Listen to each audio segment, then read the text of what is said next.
Bonjour et bienvenue pour ce nouveau cours de classe inversée. Alors comme me l'ont fait remarquer plusieurs élèves, non en fait une seule élève, il faut que j'essaye d'être un peu moins monocorde, de donner des intonations quand je parle pour que ça soit moins ennuyeux, parce qu'elle me l'a dit, elle s'ennuie, elle s'ennuie, elle s'ennuie, alors qu'en classe elle ne s'ennuie pas. C'est bien qu'il manque quelque chose, oui il me manque mes élèves. Bon, toujours est-il que je vais essayer d'être plus dynamique pour réciter et faire ce cours de classe inversée. Alors un cours de classe inversée où il y aura beaucoup de choses à faire puisqu'effectivement on se voit là un moment très longtemps qu'on ne s'est pas vu. Alors vous vous en souvenez peut-être, la dernière fois que nous sommes vus, nous avions fait la conclusion de l'expérience sur les dépôts de roches sédimentaires, de sédiments pardon, et on avait vu que les couches de craie, quand je retournais, comme je le fais bien, quand je retournais le verre qui contenait les couches de craie, les couches ne tombaient pas.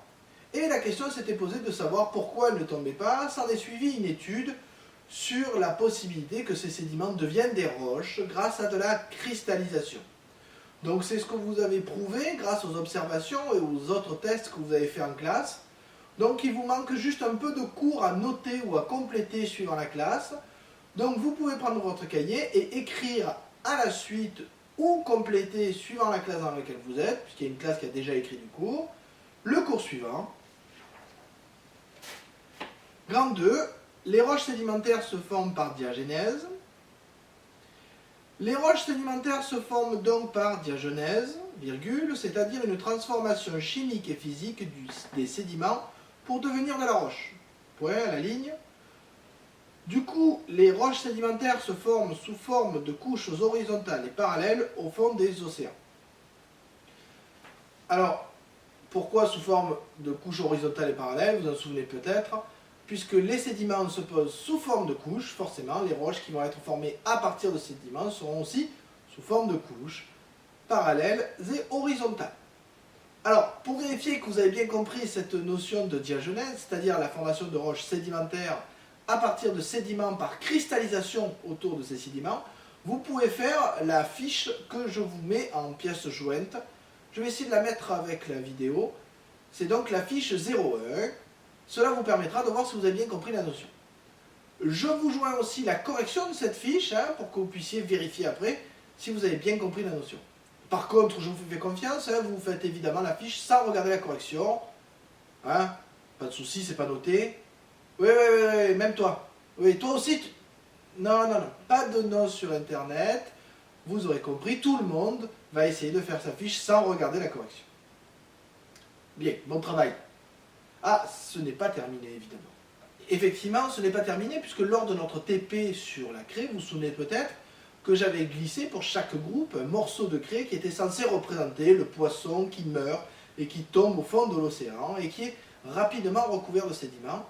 La question se pose de savoir ce que devient ce morceau de poisson, ce végétal, cet être vivant, quand les sédiments vont être transformés en roche.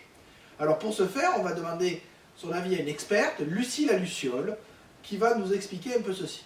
Faites attention, cette vidéo est dangereuse. En tout cas la musique, parce qu'une fois que vous l'avez écoutée, c'est mort, vous l'avez dans la tête pour la journée, on n'arrive plus à s'en dépêtrer. Vous verrez bien. Vous remarquerez aussi qu'il y a un questionnaire qui va avec la vidéo, pareil, pour vous aider à être sûr que vous l'avez bien comprise et pour en tirer les informations nécessaires. Bonne lecture. Lucie, comment fait-on les fossiles?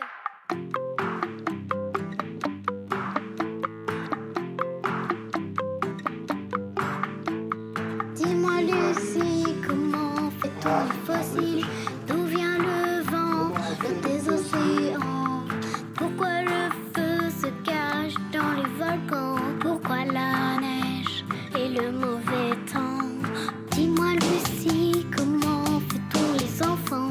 Pourquoi l'hirondelle annonce le printemps? Pourquoi la lune disparaît au soleil levant? Où vont les ruisseaux, les rivières, les torrents? Pourquoi mes yeux sont clairs, un peu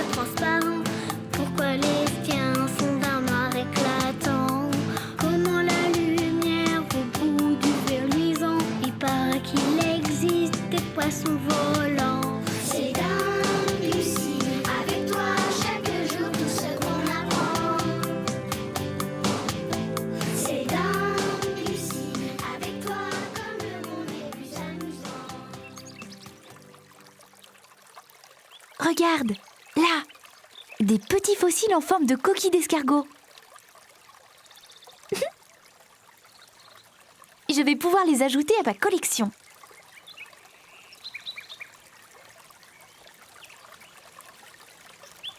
Et ceux-là dans la pierre, tu as vu? Ils sont magnifiques!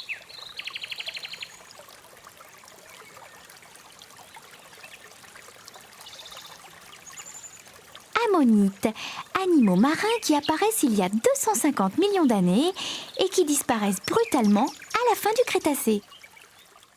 Les ammonites étaient très abondantes au Jurassique, où elles peuplaient les mers chaudes du monde entier. Ça, le Jurassique, je connais. C'est l'époque des dinosaures. Mais regarde ces ammonites.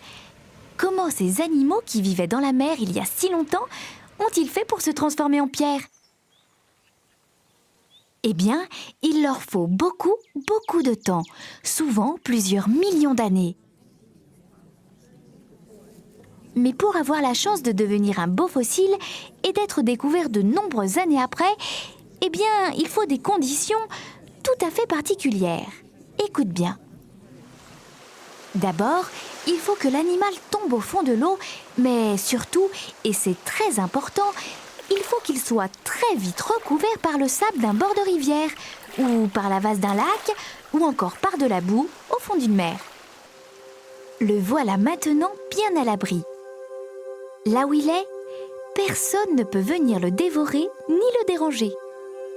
Il ne lui reste plus qu'à se transformer. D'abord, sa chair va se décomposer.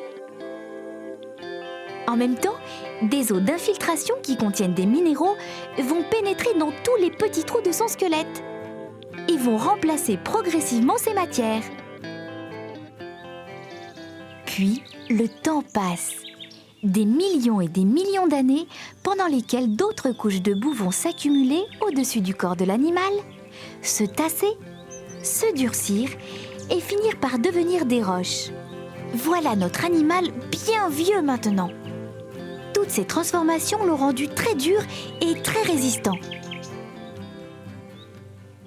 Aujourd'hui, je t'invite à découvrir un site où les scientifiques ont fait des découvertes passionnantes. Nous y voici. Ce que tu vois là, c'est une carrière. Elle a été exploitée autrefois pour ses pierres très plates. La boue qui a servi à faire cette roche était vraiment très fine. Elle s'est déposée tranquillement pendant des années et des années en couches régulières au fond de l'eau avant de se transformer avec le temps en pierre bien dure. Eh bien, figure-toi que sur chacune de ces couches, les scientifiques ont fait des découvertes exceptionnelles. Des fossiles de plantes et d'animaux dont les plus petits détails ont été conservés. Aujourd'hui, pour nous aider à les observer et à les interroger, nous avons rendez-vous avec une personne qui connaît parfaitement bien le site et ses fossiles, pour l'avoir fouillé pendant des années. Alors, prêt à remonter le temps? Celles-là, tu les as reconnues, j'espère. Ce sont des étoiles de mer. Comme celles que tu trouves au bord de la mer. Et puis, regarde comme c'est étonnant. On dirait qu'elles viennent juste d'étaler tranquillement leurs bras sur le fond de l'eau. Tiens, mais cette coquille, c'est une ammonite, tu as vu? Elle ressemble comme 2 gouttes d'eau à celle que j'ai trouvée tout à l'heure. Et voici des oursins. Ils ont même gardé leur piquant. Cet oursin est arrivé là, au fond de l'eau, avec ses piquants tout autour de lui.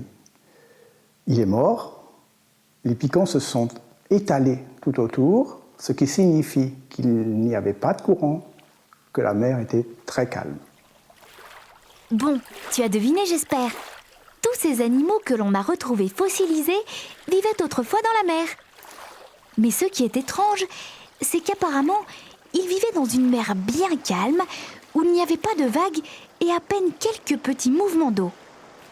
Mais dis-moi, si on a trouvé des ammonites au milieu de tous ces animaux, c'est bien qu'ils vivaient ensemble, à la même époque, au Jurassique. Tous ces animaux vivaient dans la mer. Il y en avait qui nageaient, ce sont les poissons. Il y en avait qui vivaient sur le fond, ce sont les oursins. les étoiles de mer et d'autres coquillages. Et à l'occasion de tempêtes, ils ont été transportés jusque dans une lagune, mais la température de l'eau était trop élevée, la nourriture n'existait pas suffisamment, de sorte qu'ils sont morts très vite et ont été ensevelis dans cette lagune. Mais ces animaux n'étaient pas tout seuls. On a trouvé dans ce site plusieurs milliers de poissons. Regarde celui-là, il est tout plat et tout rond. Je te présente Microdon. Et tu as vu ces drôles de dents? On dirait des haricots. La mâchoire, qui est particulièrement développée, en effet, c'est une particularité de ce poisson, il était capable de brouter le corail, il était capable de broyer des coquilles, et pour cela, il avait des dents extrêmement fortes, lui permettant d'atteindre les parties les plus dures d'une coquille ou des coraux. Mais tu as vu? Qu'est-ce que c'est que ça? La peau d'un dragon ou la peau d'un poisson? Eh bien, cette carapace si brillante appartient à l'Epidotus, un poisson qui pouvait mesurer 1,70 m de long. Avec des écailles aussi dures et aussi épaisses, son corps était sacrément bien protégé. Et puis, avec une cuirasse pareille, il devait peser drôlement lourd. Et à ton avis, c'est quoi ces petits tortillons? Tu veux que je te dise? Eh bien, ce sont les petites crottes de messieurs les poissons, drôles de petits fossiles. Mais dans ce paysage tranquille de mer chaude et de récifs coralliens, il y avait des jours de tempête. Ces jours-là, le vent agitait la mer et soufflait tellement fort qu'il déposait dans la boue de la lagune des morceaux de feuilles et de végétaux arrachés aux arbres et aux plantes qui poussaient sur terre à proximité.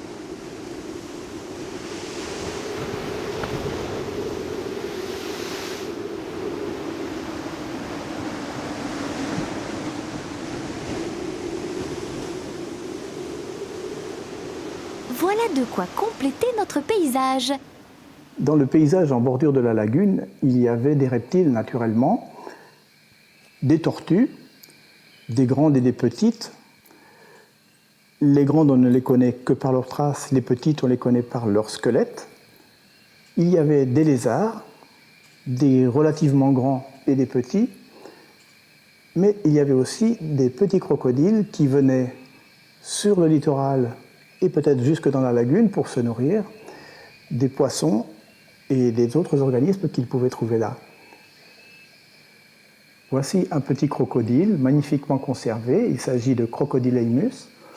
Il est complet, on peut reconnaître sa tête et sa mâchoire avec des dents extrêmement pointues qui permettaient d'attraper les proies, mais aussi les plaques qui protègent son corps de la chaleur, du soleil qui devait être très fort dans ces régions.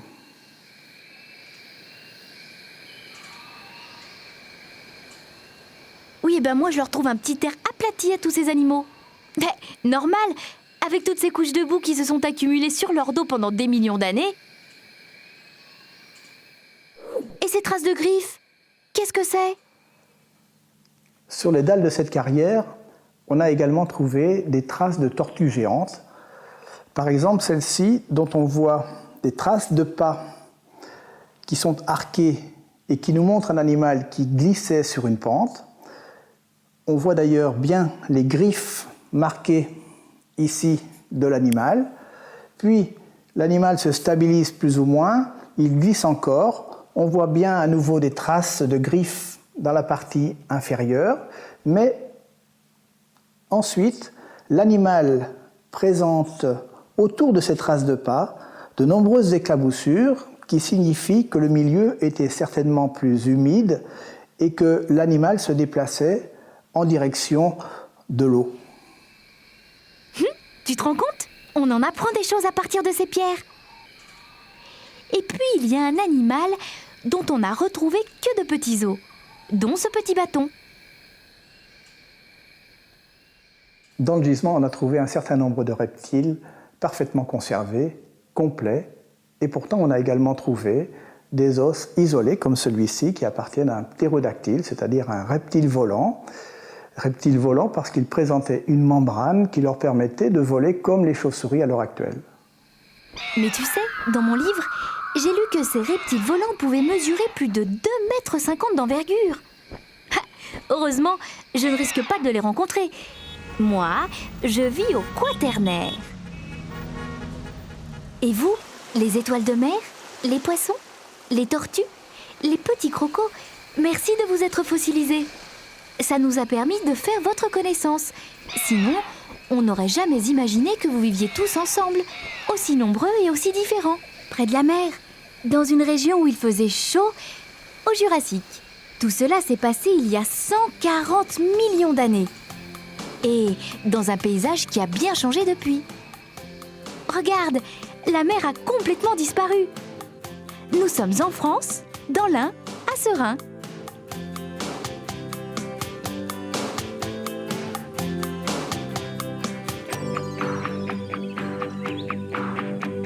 C'est quoi Lucie, la terrible des continents? Pourquoi je manque d'air en haut du Mont Blanc? Comment l'eau arrive à mon appartement? L'électricité dis-je, c'est fait comment? Pourquoi les odeurs, les parfums enivrants, le goût des bonbons et le mal dedans? Pourquoi je ressemble tant à mes parents? Comment les nuages et les ouragans? Bien, les choses sont plus claires donc pour ce que deviennent ces restes d'êtres vivants. En tout cas, c'est simple à comprendre quand ces fossiles ressemblent aux êtres vivants qui existent actuellement, comme c'était le cas dans la vidéo que vous venez de voir. Vous pouvez noter la suite du cours. Grand 3, les roches sédimentaires permettent d'imaginer le passé. Voilà la ligne. Nous avons vu aussi que des restes ou des traces d'êtres vivants peuvent être piégés par les sédiments. Lors de la diagenèse, ces restes ou traces deviennent des fossiles. Alors voilà, pour ces fossiles, effectivement, c'est relativement simple puisqu'ils ressemblent à des animaux qui existent actuellement. Il est facile d'imaginer leur milieu de vie, leur mode de vie et peut-être même leur couleur, alors qu'ils n'apparaissent pas sur les fossiles. Toutefois, ne croyez pas que ce soit toujours aussi simple. Il existe des fossiles qui ne ressemblent à rien de connu aujourd'hui. Ceux qui apparaissent à l'écran s'appellent des trilobites. Ils vivaient dans des océans et ils existaient entre moins 540 et moins 250 millions d'années. Donc effectivement très longtemps. Ce sont des animaux qui, ne ressemblant à rien de ce qui existe actuellement, sont difficiles à cerner pour nous. Un groupe d'élèves a toutefois essayé de faire un film pour imaginer la vie de cet animal. Je vous demande donc de lire ce film et d'essayer de lister tout ce qui ne relève que de l'imaginaire des élèves, c'est-à-dire tout ce qu'ils ont dû rajouter d'imagination pour pouvoir essayer de donner un peu de vie à ce film. Vous verrez, ce n'est pas simple et vous verrez que souvent dans le métier de paléontologue, il y a une part d'interprétation. Alors on essaye qu'elle soit le plus faible possible, mais elle existe toujours un peu, qui nous dit par exemple que les dinosaures n'étaient pas tous roses à pois verts, rien, puisque sur les fossiles, aucune couleur ne transparaît. Maintenant, si on regarde actuellement, des animaux roses à pois verts, il n'y en a pas des tonnes. Donc on peut supposer qu'à l'époque, il n'y en avait pas beaucoup non plus. Mais bon, c'est une hypothèse, rien ne peut la vérifier. Bonne lecture de vidéo et bonne fin de travail.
Thank